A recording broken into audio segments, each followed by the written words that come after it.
انہیں کچھ معجزات عطا فرماتے ہیں۔ معجزہ ہوتا ہے عاجز کر دینے والی چیز، یعنی جو انسان یہ بات سمجھے کہ یہ ہمارے بس کے اندر ہے ہی نہیں، ایسا ہو ہی نہیں سکتا۔ جب موسیٰ علیہ السلام کو اپنی قوم کی طرف بھیجا تو انہیں جو معجزات عطا کیے تھے، کیونکہ اس زمانے میں جادوگروں کا بڑا غلغلہ تھا، لوگ جادو پہ بڑا یقین رکھتے تھے اور واقعتاً جادو بہت تھا۔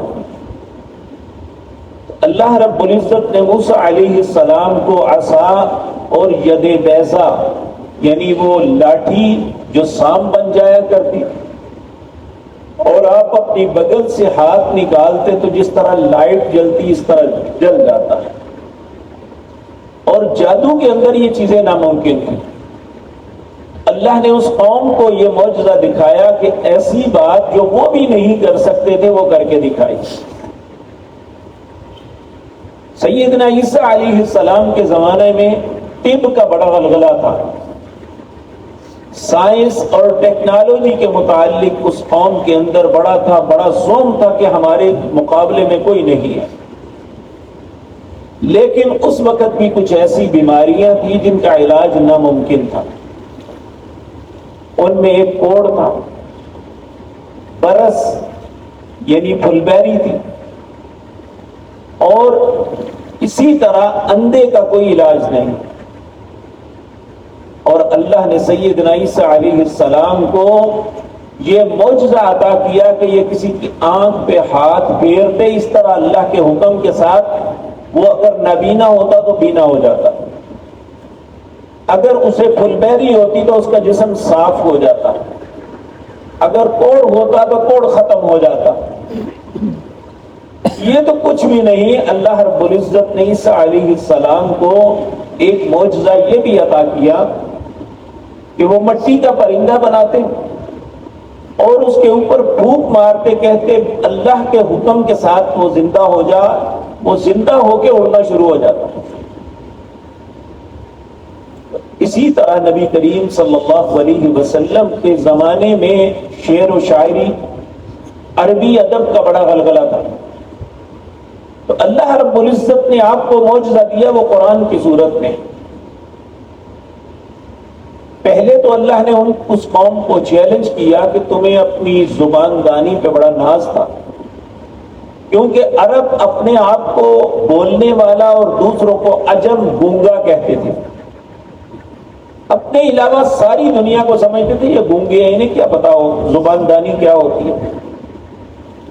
تو اللہ نے کہا کہ اس قرآن کے مثل قرآن لے کے آؤ، پھر کہا اگر چلو قرآن نہیں 10 صورتیں لے آؤ، پھر اس سے بھی بڑا چیلنج کر دیا فاتو بسورۃ من مثلہ ان کنتم صادقین، ایک سورت لے آؤ اگر سچے ہو۔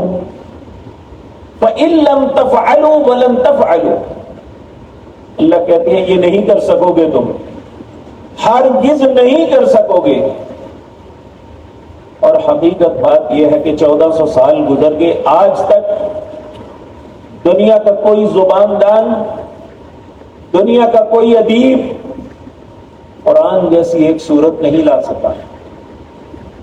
تو یہاں چونکہ عیسیٰ علیہ السلام کا تذکرہ ہو رہا ہے، اور اسلام کبھی بھی چاہے وہ اپنا ہو یا بیگانہ، جس کے اندر جو وصف ہے وہ بیان کرتا ہے۔ بعض لوگ اس بات پہ اعتراض کرتے ہیں، لیکن عیسیٰ علیہ السلام کی تعریف میں یہ بات کرتے ہیں کہ وہ ایسے ایسے کرتے تھے، نبی کریم کے متعلق ایسا کیوں نہیں کہتے؟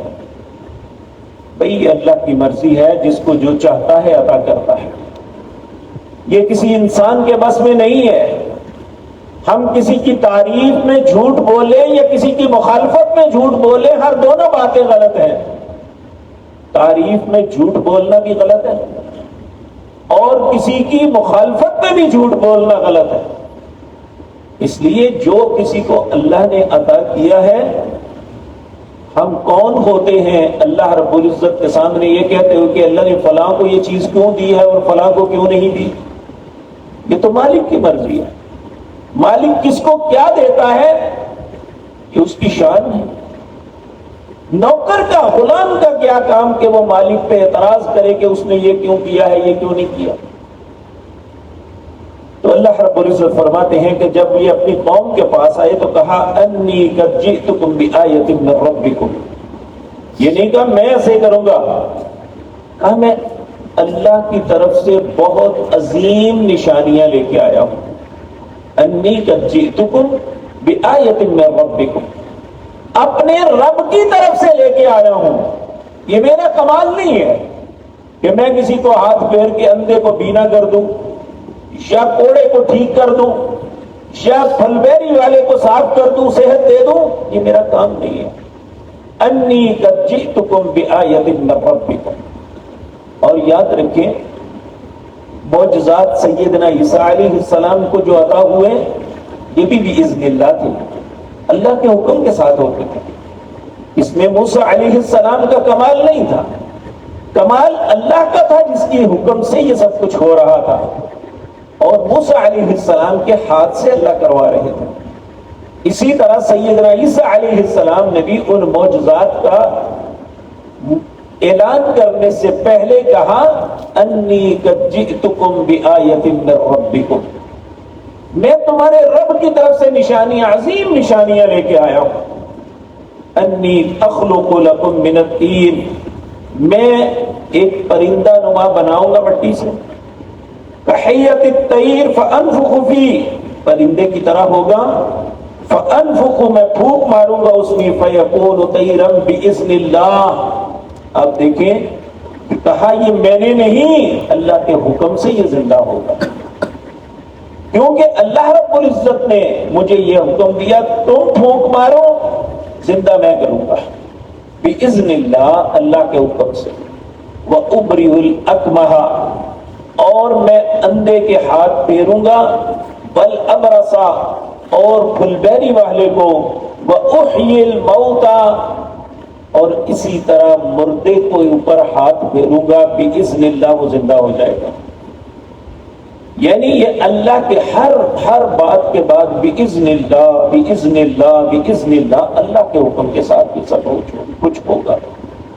اس لیے یہ کہنا معجزہ ہے، کرامت ہے، خواب ہے، یہ انسان اپنی مرضی سے نہیں کر سکتا. اب دیکھیں کوئی ہم سے ہے کہ جو اپنی مرضی سے خواب دیکھ لے؟ نہیں دیکھ سکتا.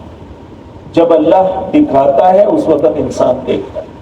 اسی طرح جو کرامت کسی اللہ کے ولی کے ہاتھ سے ہوتی ہے تو یہ بھی اللہ کی طرف سے ہوتی ہے.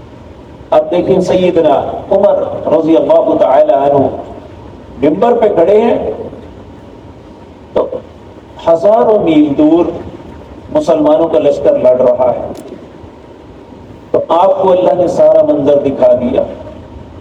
تو آپ نے آواز دے کے کہا کہ یا ساری الجبل، ساریہ پہاڑ کی اوٹ پہ ہو جاؤ. ساریہ نے سن لیا، اللہ نے ان کی آواز ان کے کانوں تک پہنچا دی اور وہ پہاڑ کی اوٹ پہ ہوئے، اللہ نے فتح عطا فرما دی.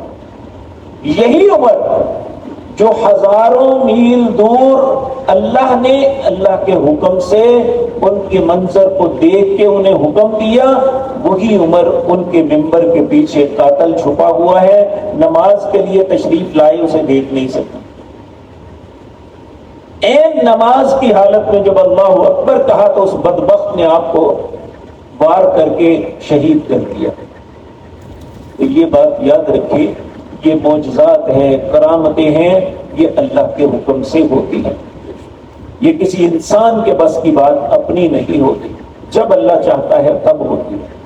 اور پھر فرمایا وَأُنَبِّئُكُم بِمَا تَأْكُلُونَ، میں تمہیں یہ بھی خبر دوں گا تم کیا کھا کے آئے ہو. وَمَا تَدَّخِرُونَ، اور اپنے گھر میں کیا ذخیرہ کیا ہوا ہے یہ بھی تمہیں بتا دوں گا.